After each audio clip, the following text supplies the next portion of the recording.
bloquant le pétrole nigérien sur son sol, le Bénin appuie là où ça fait mal, puisque le Niger vient à peine de rejoindre la liste des pays africains exportateurs de pétrole.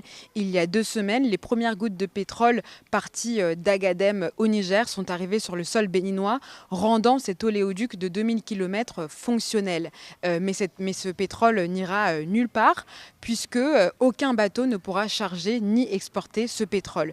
Une perte considérable pour l'économie nigérienne, puisqu'on parle de 90 000 barils par jour prévus pour l'exportation, ce qui représenterait 4,2 millions de dollars américains par jour selon plusieurs économistes. Ça va faire beaucoup d'investissements et ça va faire une grosse perte pour le Niger et pour le partenaire chinois qui ne va pas laisser les choses se passer ainsi. Donc vous voyez, c'est beaucoup plus le Niger qui perd. Mais d'un côté aussi, le Bénin perd quelque chose, mais pas autant que le Niger en matière pécuniaire. Mais en matière de géopolitique et de géostratégie, qui se fâche aujourd'hui avec le Niger se fâche avec le Burkina Faso et le Mali.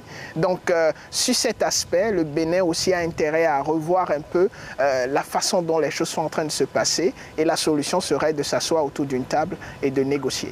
Il y a quelques heures, le président béninois Patrice Talon s'est exprimé dans un court communiqué en disant, je cite, « On ne peut pas nous avoir comme ennemis et vouloir notre collaboration et nos moyens ». Avec cette décision, le Bénin espère peser sur les négociations pour obtenir la réouverture des frontières côté Niger, car le Niger est le premier partenaire du port de Cotonou. Le port de Cotonou, c'est le poumon économique du Bénin et 80% du volume du transit de ce port est nigérien.